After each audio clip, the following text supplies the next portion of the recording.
Bonjour à tous, bonjour Mélanie. Merci d'être avec moi aujourd'hui pour faire une enquête, une exploration toutes les deux. Alors aujourd'hui, le sujet tourne autour de les émotions de l'enfant. Ce que j'aimerais qu'on aille voir, c'est la notion d'angoisse, d'anxiété, de stress qu'on voit relativement souvent chez les enfants et aller creuser un peu tout ça. Quand je te parle de ces émotions-là, qu'est-ce qui te vient en premier lieu? Alors j'ai du coup, plusieurs images en fonction, des émotions dont tu as parlé Mhm, ou de leurs manifestations et comme si ça venait, se manifester, enfin en tout cas être, reçu par, différentes parties, de mhm, l'enfant. Je pense qu'on pourra aussi élargir, enfin, chez l'adulte, si ça se discrimine pareil mhm. et il y a par exemple, tu vois, ça montrait pour le stress, Oui. hem, le, un enfant. Et il le ressentait comme, une vibration ou un bruit qui vient de l'extérieur et il Mhm, ressent à fleur de peau le stress, comme sur voilà, que sur les couches de la peau et mhm, comme si ça venait comme ça, faire, vibrer, mhm, son corps et je le vois, tu vois, les yeux grands ouverts. Il regarde mhm, quelque chose. Alors dans le sens où ça vient de l'extérieur à lui et quelque chose qui, alors peut-être qu'il voit, vraiment, mais en tout cas qui vient de l'extérieur et qui, rentre, pas en harmonie avec son propre, état intérieur et alors je regarde, il y a, ça passe pas mal par le mental, mhm. par, ses pensées ou sa construction, heu Il essaie de comprendre, tu veux dire? on va dire entre ce que l'enfant a construit de ce qu'il comprend pour l'instant de son environnement Oui. et les vibrations de l'environnement. Il y a une différence et du coup ça crée comme une petite une dissonance, hein, pas au sens médical du terme, mais Mhm, qui lui crée un stress. C'est-à-dire que ouais, c'est entre ce qu'il a compris et en fonction de l'âge, mhm, ben, alors ça montre comme un petit système et puis, tout petit, c'est il y a 3 trucs et puis en grandissant ça se complexifie mhm, et donc là, ce serait un stress qui serait en lien, alors qui ressentirait à fleur de peau, mais du coup avec la le mental et une, plus grand qui peut être, observé et mettre des mots dessus. Est-ce que tu veux dire que du coup, il est dans une recherche de compréhension de ce qui se passe par rapport au ressenti qu'il a dans son corps? Enfin dire que le corps manifeste, le stress Oui. et il peut, plus grand, il peut analyser le stress en observant lui, heu, sa façon de voir, les choses et Oui. la façon dont les choses se présentent à lui. Quelque chose qui est pas normal, mais c'est presque, on va dire le stress est le premier signal Mhm.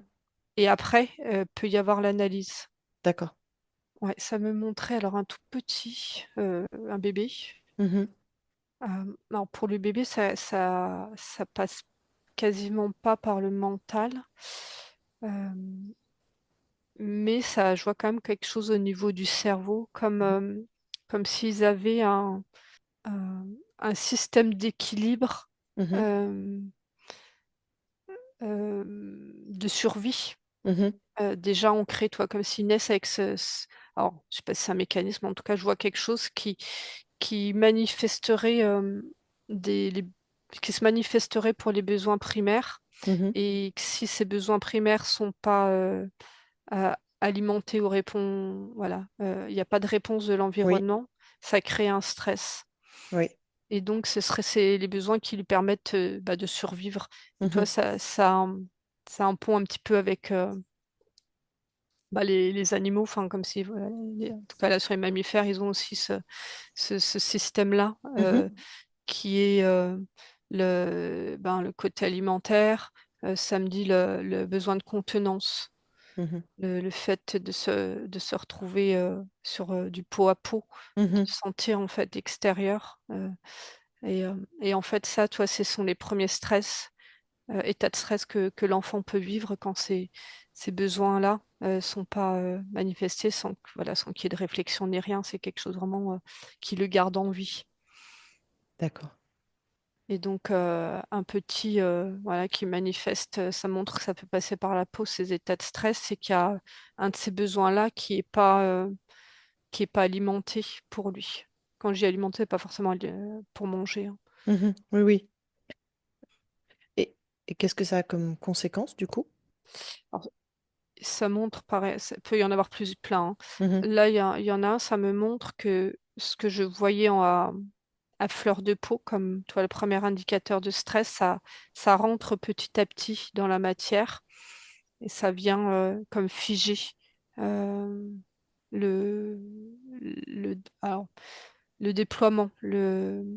Tu vois, des fibres musculaires, comme elles sont en Mhm. état de stress, elles restent petites, quoi. Elles prennent pas place, elles suivent pas la croissance. Donc ça bloque un Mm. peu le développement, c'est ça? Alors, ça peut être enfin, vraiment développer le développement physique, hein, Mhm. voilà, au niveau de la croissance, mais ça peut être d'une sorte d'inhibition, de pas aller.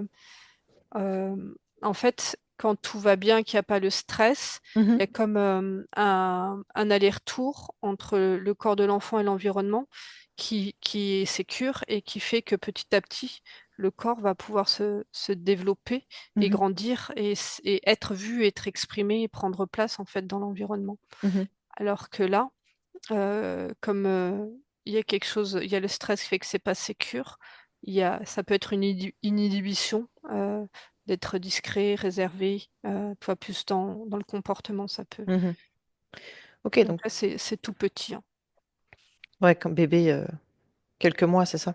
Mm. De vie. Ok. Ouais. Et si c'est pas répondu, moi après, ben, ça peut être porté, comme ancré comme euh, une part de la personnalité, mais qui est pas innée, qui est acquise par ce stress de la toute petite enfance. Donc tu peux prendre un exemple et puis dire concrètement ce que ça a généré chez lui, chez ce bébé qui a grandi avec ce stress, sur le plan peut-être émotionnel ou je sais pas. Ouais. Alors, j'ai une petite fille. Mhm. Elle, le stress qu'elle a eu, on va dire, à la naissance et bébé, euh, c'est en lien avec le contenant, Mhm. le contact à la peau. Alors, Oui, ce qu'elle me montre, c'est comme si il n'y avait pas eu voilà, de contact. de contact de peau à peau, alors pas que à la naissance, hein, et après. Alors, elle, étonnamment, enfin, étonnamment, je la vois pas manifester petite par des pleurs ou voilà, une manifestation, je la vois plus manifester par sa peau, Ouais. comme une peau sèche Mhm. et at- euh, ato- Eczéma? Atopique. atopique. Ah oui. Et en fait, je la vois rester très très frêle, comme si en grandissant, elle se fondait dans l'environnement. Mhm. Alors, je vois, par contre, elle a des grands yeux Mhm. et elle a un regard porté sur l'autre et sur le monde. Alors, du coup, tu vois, bon, bah, la situation, ce qu'elle en retire en fait de positif de la situation, c'est qu'elle développe, Un sens de l'observation, oui. avant de développer bah, du coup sa connexion au corps, parce que comme Ouais. si elle était déconnectée au corps, bah, c'est cette autre partie-là que développe un sens de l'observation, de, Mhm. de l'analyse de l'autre. Toute sa sphère intellectuelle, elle la développe assez rapidement, mais du coup déconnectée de Physique. sa partie physique. Ouais. Et sa partie émotionnelle, elle est en contact? Non, en fait là, c'est comme si là, dès le départ, je la voyais pas pleurer. Mhm. C'est le corps physique qui manifeste toutes les émotions. D'accord. Elle a pas enfin, c'est pas du zéro, hein, mais Mhm. je vois pas son corps émotionnel se développer. Elle passe vraiment ouais, par ce qu'elle observe et ce qu'elle va traduire. Mhm. Mais en fait, c'est comme si je voyais que sa tête et que son corps, elle l'observait pas. Toute petite, hein, Mhm. Mhm. 4-5 ans, là. Et ça, tu peux dire que c'est quelque part un système qu'elle a monté de survie pour faire face au stress? Ouais, alors Ouais. du coup, que c'est même le corps, en fait, dans son développement qui s'est équilibré comme Ouais. ça. Il y a le développement parfait avec le, alors, le corps émotionnel Mhm. qui grandit en même temps que le corps physique, mais qui ils grandissent ensemble et en ping-pong, en échange Oui. tout le temps en Oui. fait. Donc des fois, il y en a un qui prend plus de place que l'autre, mais il y a un moment où il y a un équilibre alors, dans l'idéal, qui doit se faire. Donc c'est pour ça qu'il y a un exemple, mais c'est pas une généralité parce que ça peut aussi se proposer différemment, que Mhm. ce soit le corps émotionnel qui prenne de la place et le corps, enfin, toi, c'est comme des points d'équilibre, Mhm. des bases sur lesquelles l'enfant se développe et en fonction de ce qu'il vit, il y en a un qui va, pour qu'il y ait un équilibre quand même, peut Mhm. prendre le lead sur les Mhm. autres pour un moment. Et toi, cette petite fille, euh, c'est presque, justement, tu parlais d'émotionnel, c'est presque comme si elle était coupée de ses émotions. Euh, et je vois qu'elle est accompagnée, toi je continue à la voir grandir, elle est accompagnée par des adultes, bon, je ne sais pas quel corps de métier, mais qui va passer par une compréhension du coup plus intellectuelle pour Oui. qu'elle comprenne ce que c'est qu'une émotion, euh, des schémas un peu content, pas content, vraiment, ou par des histoires. Toi, ça passe par tout- toute la sphère plus intellectuelle et imaginaire, et Mhm. qu'elle va tranquillement ramener à elle. Et je vois que toi, ça descend ici, petit à petit, il y a Mhm. de la lumière, un arc-en-ciel d'émotions comme ça qui se manifeste, et elle se réapproprie son propre corps émotionnel par ce travail qui vient de quelque chose d'extérieur à elle. Et qui est quand même basé sur le mental. Ouais. Elle n'a pas nécessairement besoin que ça passe par le corps, puisqu'elle n'a pas eu ce contact enfant. En tout cas, ça passe par le corps pour être par le mental, et que c'est réintégré euh, D'accord. par l'intérieur comme ça, et après euh, ça va ça va commencer à vibrer par le corps. Alors, ça peut être un peu faire mal entre guillemets, Mhm. dans le sens, c'est comme quand tu as un membre où tu n'as plus de circulation sanguine dedans et Mhm. que le sang revient. Ça peut être Ça doit lui faire bizarre, quoi, hein. ouais, ça peut faire bizarre, et je vois que la façon dont elle a accompagné, il y a aussi ben, tout ce qui est justement par le corps, Mhm. paradoxalement, de la faire bouger. Enfin, tu vois, je vois des exercices, hein, Mhm. un peu de gymnastique, de quatre pattes, enfin, euh, de lui faire refaire des mouvements plus archaïques. Oui. Et ça lui permet de réinvestir. Alors, tout ça, c'est inconsciemment, mais comme elle est plus grande, elle comprend ce qu'on lui dit, et elle remime enfin voilà, les exercices, voient que c'est en lien avec les animaux. Ah, c'est Euh, super. et puis, et toi, dans le champ émotionnel, dans la réappropriation émotionnelle, je voyais aussi pour elle le contact avec les animaux Mhm. qui était très important parce que elle était en contact avec l'émotionnel, mais vraiment quand elle tenait un animal ou qu'elle faisait un câlin, quand c'était plus grand. Et les animaux ont cette simplicité à proposer. Les enfants sont vraiment en direct, en Mhm. communication avec, et c'est vraiment des beaux outils pour l'enfant, pour se réapproprier son champ émotionnel et son corps. Alors, son corps, c'est entre autres, tu vois, tu fais la grenouille, tu fais le chat, c'est Mhm. tous les exercices Mhm. qui. Et le fait que l'imaginaire se connecte comme ça avec le champ des animaux, c'est une vraie ressource. Parce En tout que cas, là, ici, pour la petite fille. ouais. Parce que est-ce que ça lui permet de s'ouvrir plus facilement, Ouais, d'accéder plus en facilement? fait, c'est des exemples très équilibrés. Ouais. Donc, c'est des exemples parfaits. Donc, elle peut comme ça s'identifier. directement un exemple parfait. Et elle revit euh, en fait ce qu'apporte l'animal dans son propre équilibre. Ah ouais, elle l'intègre comme La ça. spécificité de chaque animal, ouais.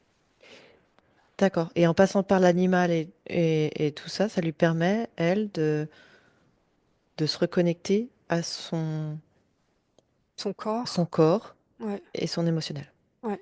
Excellent. Ah, merci pour cet exemple. Parfait. Et si tu prends, parce qu'on est parti sur le stress, est-ce que tu peux globalement regarder s'il y a une grande différence si l'enfant vit un stress peut-être un peu plus tard, à un autre stade de développement? Alors, ouais, oui, en fonction de l'âge, ça manifeste différemment. Mhm, Alors, par exemple, là, je vois, alors je suis toujours sur une petite fille, mhm, mais qui vit un gros stress vers 5 6 ans.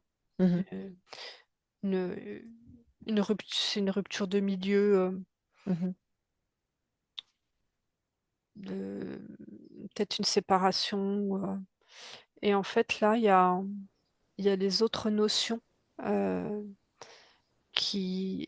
Alors, c'est pas la même petite fille que tout à l'heure, mais il n'y avait pas de stress à la naissance, donc ces différents corps comme ça se déployaient et la communication entre eux, on va dire, de façon harmonieuse.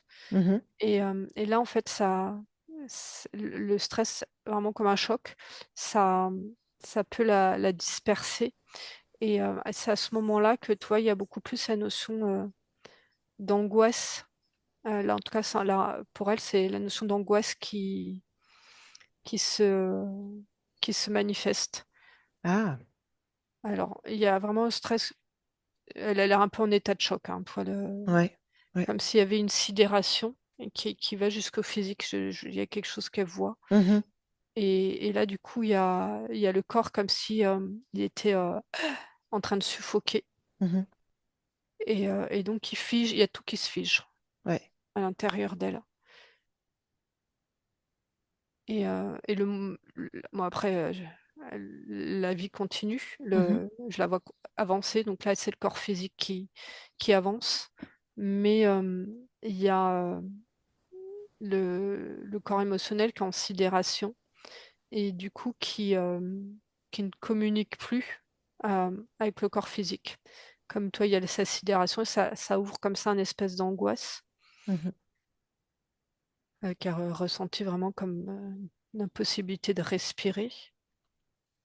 Et tant que le corps émotionnel est figé, Mhm. euh, l'angoisse se manifeste. Il a oublié en fait sa connexion au corps physique. Ah, c'est ça qui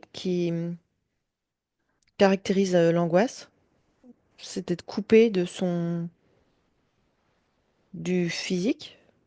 Euh, ouais, il y a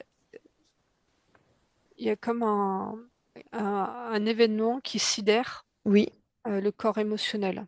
Ah, ok. Et du coup, ça coupe du corps Et du, physique pour se ouais. protéger, c'est ça? Alors non, il n'y a pas de notion de protection, Non? c'est juste que c'est figé D'accord. et il y a en l'état, il n'y a pas possibilité comme ça de tout de suite de reconnecter au corps physique. Mhm. Il faut pour ça attendre un peu que ça retombe? Alors, ça va dépendre parce que on va dire, je suis si le, le corps émotionnel n'arrive pas naturellement à recréer, à se reconnecter, voilà, et que l'angoisse part. Je regarde Oui, si que l'angoisse se maintient. oui. Alors le problème, c'est que sur un événement qui est ciblé, enfin, sur un événement de vie qui est ciblé, donc on pourrait faire un pont. En avançant dans le temps, c'est comme si ça ouvrait, alors là dans le subtil, ça fait comme un trou un peu béant, tu vois, à ce Mhm. niveau-là. Et comme si du coup ça pouvait attirer des basses fréquences, des basses émotions, rentrer en résonance avec toutes des énergies Mhm, de peur ou de stress ou des angoisses des autres. Donc en fait, ça vient comme ça s'amplifier et mhm, se nourrir de tout ce qui a le même type de fréquence autour. mhm, Donc alors dans des pires scénarios, mhm, ça peut ben, dégénérer sur une maladie mentale, une maladie psychologique, parce que elle peut prendre place euh, des entités, mhm, des mhm, connexions, des mémoires, ou enfin voilà, mhm, ça peut aller loin mhm, de cette angoisse et de cette sidération du corps émotionnel. mhm. Du coup, qu'est-ce qui est, qu'est-ce qui aide cet enfant? Naturellement, enfin ça dépend. Naturellement, ça peut rester en vibration longtemps, même si ça se résorbe. Ouais. Euh, je sens comme s'il y avait quand même souvent une petite cicatrice qui peut rester, si Mhm, c'est pas traumatique plus. Il y a, mais c'est comme s'il y avait besoin d'une tierce personne. mhm. Et quel rôle elle joue, cette tierce personne, justement? En fait, ce que je vois, c'est là où c'est compliqué, Mhm, c'est par exemple par la parole, bon, comme un psychologue. mhm. euh, la sidération peut aller jusqu'à la sidération mentale. Oui. Donc, ce qui fait que les mots sont pas forcément accueillis, toi, au Mhm, niveau psychologique. Ça peut ne pas être accueilli ou entendable. Enfin, toi, mhm, mhm, pour un petit, ça se peut ne pas se détricoter comme ça. En fait, je vois dessiner l'enfant passer par l'art et mhm, je le vois manifester son angoisse, son état d'angoisse. mhm, Ça permet de déposer, mais ça déconnecte pas non plus. Enfin, ça reconnecte pas le tout. mhm, En fait, c'est comme si par des thérapies en manuel, mhm. ça accompagnait bien. Comme s'il fallait avoir un praticien en capacité de reconnecter le champ émotionnel au champ physique. Et ça, le fait d'être justement dans une thérapie manuelle, je sais pas, moi, par exemple, je pense au bac de sable ou je pense à tout ce qui est art-thérapie. Ah oui, alors quand j'ai thérapie manuelle, moi, c'est un praticien qui travaille avec ses mains. Oui.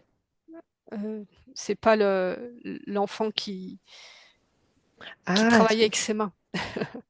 d'accord, tu veux dire plutôt le praticien du style euh, Médecine ma- chinoise, magnétiseur, chose comme magnétiseur ça. et tout ça, ouais. D'accord, d'accord. Ah, et ça permet de reconnecter. euh, Ça peut vraiment soutenir, ouais, parce que c'est quelque chose qui se passe entre les deux corps. mhm, Alors, c'est quand il y a un mhm, traumatisme, hein. Euh, sur quelque chose de plus léger, euh, ça peut se réharmoniser. Par exemple, l'enfant qui a un état d'angoisse parce que ses parents se séparent. euh, il y a l'événement, l'apprendre qu'ils se séparent, ça sidère, mhm, mais de voir que ça se réharmonise sur un schéma différent pour elle, mais que ça se mhm. passe bien, petit à petit, l'angoisse, toi, elle s'apaise.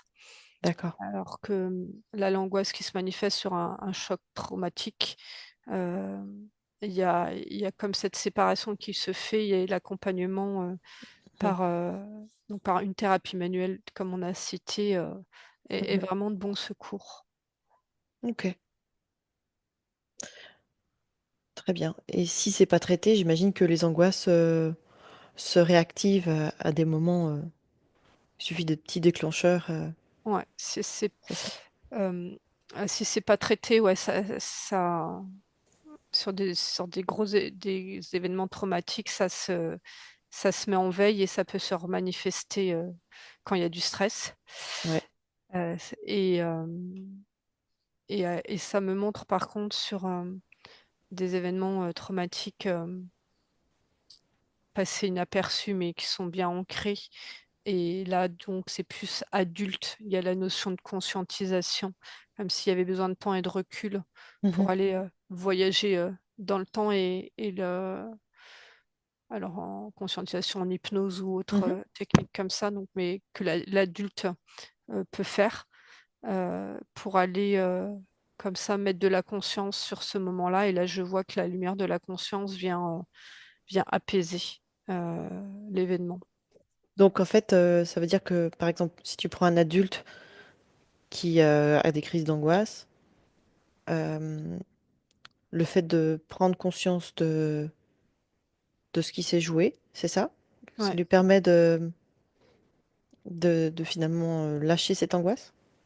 Ça permet au corps, comme en fait l'angoisse, c'est vraiment une manifestation euh, non mentale. Ouais, c'est physique. Vraiment, ça vient du corps et ça Ouais. émerge. C'est le corps qui sent cette séparation avec son corps émotionnel. Mhm, En fait, si elle remet comme ça de la lumière, elle remet du lien entre les deux.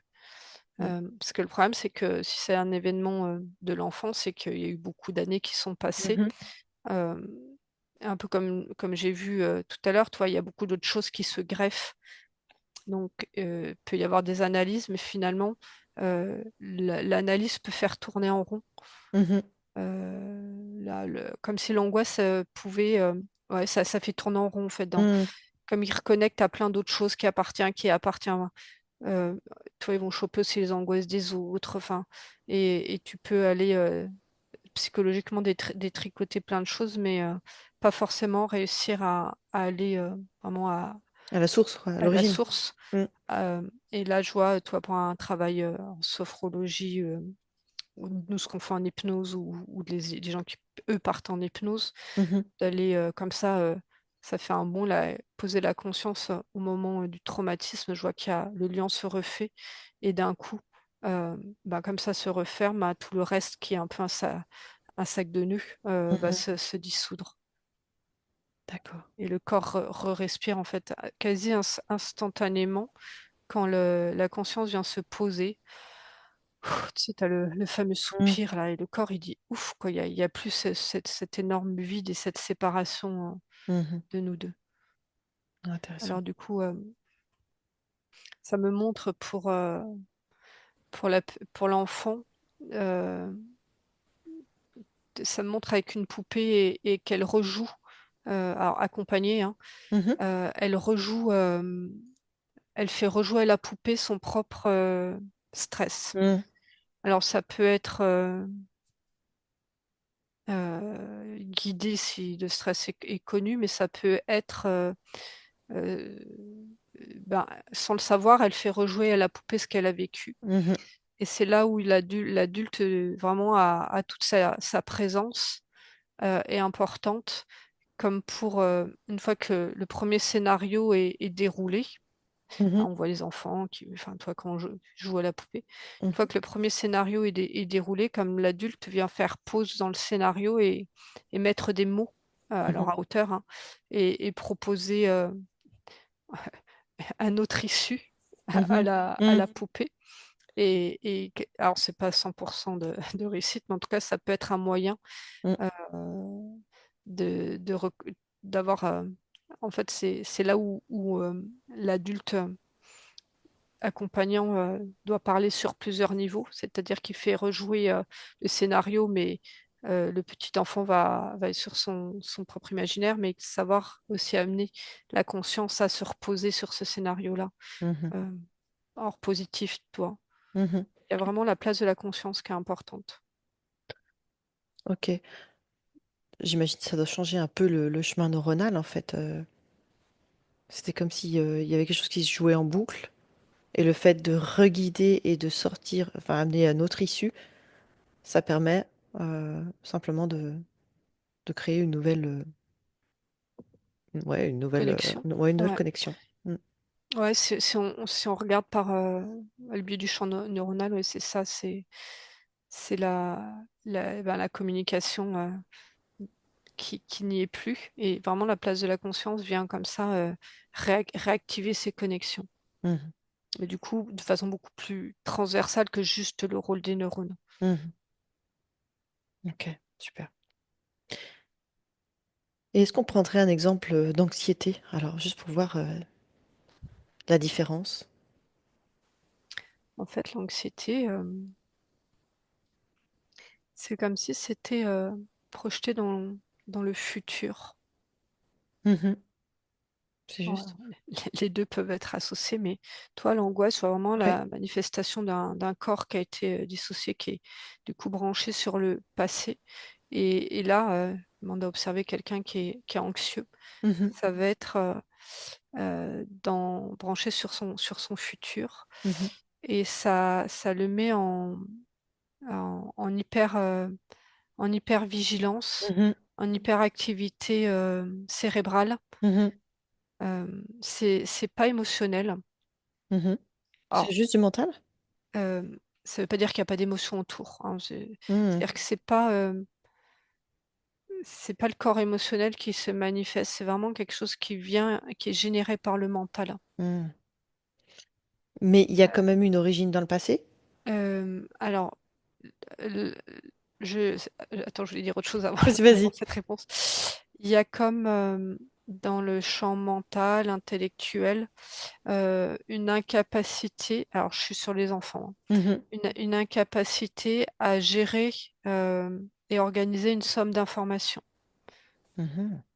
Hem, Ça veut dire qu'il y a un équilibre en fait, entre la capacité, alors des sens vraiment au sens large, Mhm. à capter l'information qui lui est donnée, alors les sens qui captent autour d'eux, l'information, d'un mouvement, intellectuel aussi, tu vois?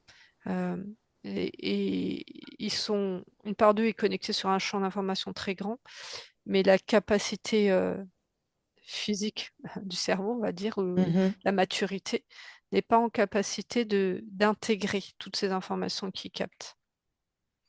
Tu vois, dans la Oui. discrimination, dans la compréhension, tout ce qui est vécu pour grandir doit être, quelque part, d'une façon ou d'une autre, analysé, trié et Mm. puis après intégré. Et comme le toi, ça fait un entonnoir, il y a trop de Mhm. choses. L'enfant, ressent en fait ce champ autour, Mhm. sur un certain plan, mais physiquement, il est pas, il est pas capable il y a pas la maturité pour, toi. C'est Mhm. comme si tu avais un tout petit qui avait des yeux qui lisaient, mais qui était incapable de reverbaliser parce que, Mhm. il peut pas, voilà, il est trop petit pour avoir un vocabulaire assez riche pour, pouvoir expliquer ce que son cerveau ou ses yeux captent. Et Mm. donc en fait, cette différence-là, Mhm. fait que il y a de l'anxiété sur ce qui est projeté. Mhm. Parce que en fait, nous on parle beaucoup, hein, être ancré dans l'ici et le maintenant. C'est aussi parce qu'il y a une harmonie et une capacité à faire circuler toutes ces informations qu'on capte Mhm. et que quand on n'arrive pas à aller où ça bouchonne d'un côté ou d'un autre, on on est toujours un peu, on n'est jamais pile dans l'instant, on est toujours un petit peu en projection dans l'après. Mhm. Mhm. Dire quand on marche, Mhm. on voit où il y a un caillou, on se projette. Tout à Donc fait. c'est comme une clairvoyance sur, un court terme, après selon chacun plus ou moins long. Mhm. Et du coup cette anxiété, les informations, ils n'arrivent pas à les trier, donc c'est un peu une zone de vide, ils n'arrivent pas à trier, Oui, finalement la chose simple du juste après. Donc oui, tout vient en même temps, tu vois? je vois. Mais qu'est-ce qui explique que certains vont avoir ce tempérament un peu anxieux et d'autres pas? Alors, j'imagine que c'est le même somme d'informations qu'ils reçoivent, Non, non? Qu'est-ce qui est différent? non, chaque, personne, chaque enfant a un potentiel différent dans cette somme, d'informations, dans son propre fonctionnement, énergétique et physique et cérébral. Mhm. Donc déjà, il y a ça, Mhm. un peu, bon, on le voit en session d'hypnose, hein, quand on regarde dans le subtil comme, le champ mental qui se déploie en arborescence, ben, il est quand même actif dans le champ, d'informations de la personne. Et donc, selon comment le corps physique accueille ce fonctionnement, le laisse s'exprimer, et donc ça peut être plus ou moins compliqué. Et donc là, pour les enfants, donc ils sont tous différents. Mhm. Et puis, il y a aussi, il y a ça, donc déjà Mhm. comme leur fonctionnement qui est leur norme, Spécificité, ouais. spécificité, mais qui est à découvrir en fait en grandissant. Sauf que, ben, des fois, au lieu de se déployer progressivement, ben, ça arrive d'un coup. Mm. Heu, Tu vois, on voit chez des enfants, intellectuellement précoces, ben, que intellectuellement ils sont précoces, mais que le corps physique est pâteau, Mm. ou que le champ émotionnel est très, primaire. Mm. Et parce que, voilà, il y a pas encore d'harmonie entre Ouais. tous ces corps. Donc il y a déjà ça qui est intrinsèque. Oui. Et il y a aussi, ben, le cadre familial. Alors, de je vois que ce qui est proposé dans l'éducation et dans le milieu et l'environnement, Mhm. qui va, plus ou moins servir ou desservir. Donc, Tu vois, par exemple, juste en environnement, mhm. je vois, un enfant qui a, comme, une extrasensorialité et Mhm. une capacité à se connecter à la matrice de vie et au vivant. Et ben, le fait qu'il soit en ville et peut-être dans une famille qui peut pas ou qui s'intéresse pas forcément à ça, voilà, qui est Mhm. sur un autre modèle, d'éducation, ben, il peut être ça peut le couper Ouais. de sa façon de fonctionner, donc il peut être, anxieux. Parce qu'il a pas ce qui. Bah, il a pas en fait, c'est comme s'il était dans le noir, hein, Ouais. pour lui, et c'est Mm. comme s'il était aveugle. Donc, ben, il est obligé d'aller chercher d'autres ressources, mais d'autres ressources qui sont pas ses forces, de naissance. Mhm. D'accord. Bah, ça me fait penser à une ado que je suis, qui a 13 ans, euh, qui, euh, qui est très anxieuse et qui se met à stresser déjà en milieu d'année pour la future classe qu'elle aura à la rentrée scolaire suivante. Et juste l'idée de se projeter, c'est très compliqué et elle a une très très grande sensibilité. Ouais, elle est vraiment à fleur de peau. Et rencontrer de nouvelles personnes, c'est compliqué pour elle. Enfin, tout ce qui est nouveau. Euh, Qu'est-ce que tu perçois pour ce genre d'enfant, enfin d'ado, qui a ça, cette anxiété, qui est toujours en train de se projeter en avant? Hem, alors là, pour cet exemple-là, en fait, je vois Oui. l'anxiété, l'angoisse, en tout cas, comme j'ai décrit, les 2 sont manifestés. Mm. Comme s'il y avait, déjà un terrain d'angoisse très fort, Mm. heu et par-dessus, hem, est venue se greffer, l'anxiété. L'angoisse, vraiment, ça prend ici et Mm. ça la tire en arrière, ça la fige. Et hem et la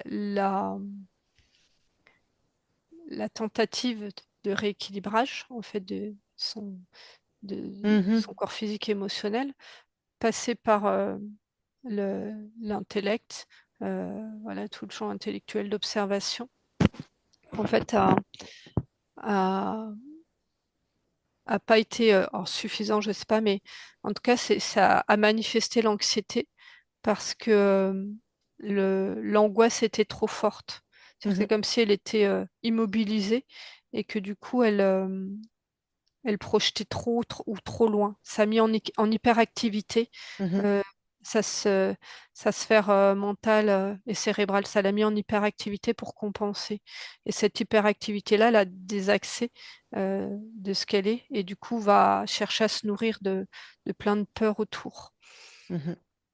C'est possible que ce soit une jeune qui parle beaucoup tout le temps, Oui, parle beaucoup. qui a besoin comme ça enfin voilà, c'est l'hyperactivité.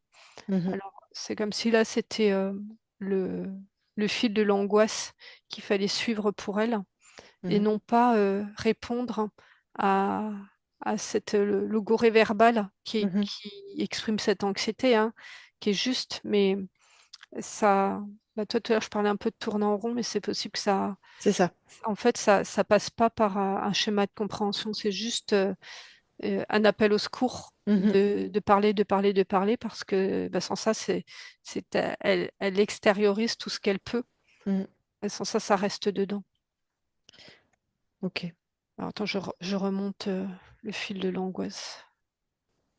Euh, alors, pour elle, j'ai l'impression que c'est quelque chose presque, enfin, elle est née avec cet état-là.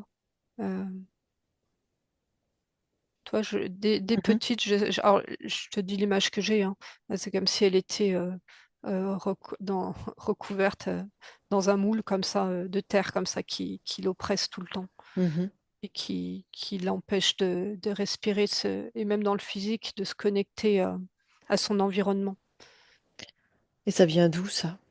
Pourquoi est-ce qu'elle est née avec ça? Est-ce que c'est intra-utérin? Est-ce que ça vient d'avant encore? Alors, sur un premier plan, il y a déjà quelque chose intra-utérin. Mhm, J'ai l'impression qu'il y avait quelque chose qui, pour l'embryon et le fœtus, a paru assez, alors, toxique. mhm. J'ai vraiment du point de vue de l'utérus pour le corps physique. Et qu'il y a eu comme ça cette couche de protection qui a été posée. Je peux te préciser une chose, il y a eu une fausse couche juste avant. Ouais. Et alors, déjà sur un plan vraiment physique, comme s'il y avait un reste de médicaments ou enfin voilà quelque chose du- Ok. voilà, d'une molécule ou voilà, je sais pas, mais quelque chose un peu chimique Mhm, qui vraiment parlait au corps, qui fait qu'il y a eu comme ça le corps qui s'est fait une petite carapace en fait, qui s'est protégé. mhm. Et puis j'avais ouais, la mémoire d'un habitant avant. Donc, je ne Mm. sais pas si c'est l'aîné, euh, s'il y a une fratrie ou si c'est l'aîné. Il y a eu un premier enfant, ensuite il y a une fausse couche et ensuite elle est venue 6 mois après. Hmm. Donc ça laisse souvent des traces. Mm. Il y a quelque chose qui appartient à la maman. Mhm, Mais ce qui est étonnant, c'est que ça se manifeste pas chez la maman. Euh, Toi, quand je regarde le corps de la maman, mhm, des fois, toi, je perçois des états émotionnels ou des dépressions, enfin voilà, des choses un peu lourdes. J'ai l'impression que c'est quelque chose qui est resté cloisonné dans son propre utérus. parce que la maman disait qu'elle travaillait énormément au moment où elle était enceinte et elle était presque en burn-out. Hmm. Est-ce que ça a un lien? Alors ça peut être une, euh, une protection. Alors quand elle a eu la fausse couche ou quand elle est enceinte de Quand elle la était jeune fille? enceinte de la jeune fille. D'accord. Alors ça peut être une protection qu'elle a mise comme ça pour cloisonner, protéger son enfant. Mais voilà, sur un autre plan, il y a pour la maman des mémoires à aller rechercher. Mhm, d'accord. Euh, alors c'est des mémoires à aller chercher de grossesses qui avaient besoin d'être cachées et protégées. Donc, par exemple, dans d'autres Dans d'autres incarnations. vies. Ouais, Ok. dans d'autres incarnations. En tout cas, ouais, sur d'autres incarnations, je vois que. Parce que c'est pour ça que je la voyais pas dans le physique, mais Mhm, du coup, elle a dû quand même protéger. Une part d'elle a protégé son enfant, mais parce qu'elle était dans une certaine activité, mais comme un mécanisme euh, de, de, d'une autre vie de mhm, l'enfant qui doit être protégé, ou en tout cas, voilà, qui est mis dans une boîte mhm. pour être protégé. Et du coup, c'est quoi l'impact sur cette jeune fille? Alors, elle était en contact donc très tôt avec ce cloisonnement Mhm, et, euh, et donc l'impression de ne pas pouvoir être et exister, toi, de ne pas pouvoir sortir de la boîte, ouais, de ce que je voyais comme c'était dans un moule, mhm, de ne pas être sorti du moule. Ça me montre que si le parent conscientise ce fonctionnement, mhm, ça libérera une autorisation à être et à naître. mhm. et que d'un coup, l'autorisation à être, à naître, dissolvera en fait le moule que l'enfant a eu in utero, Mhm. donc quelque part qui lui appartient pas, mais qui la limite, Mhm. et que d'un coup, je vois, toi, il y a un premier soupir qui se fait. Ok.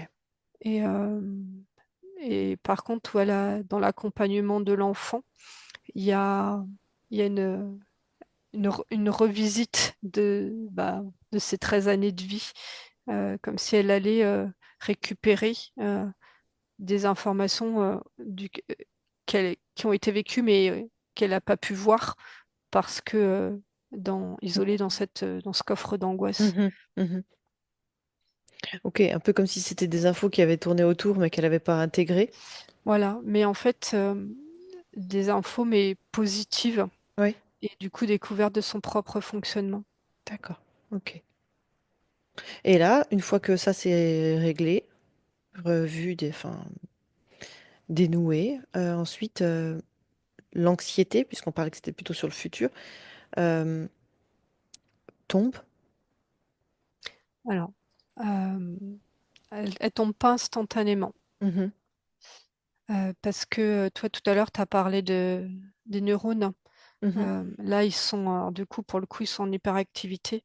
Et il y a comme un temps, en fait, dans la matière pour que les choses s'apaisent. Mhm.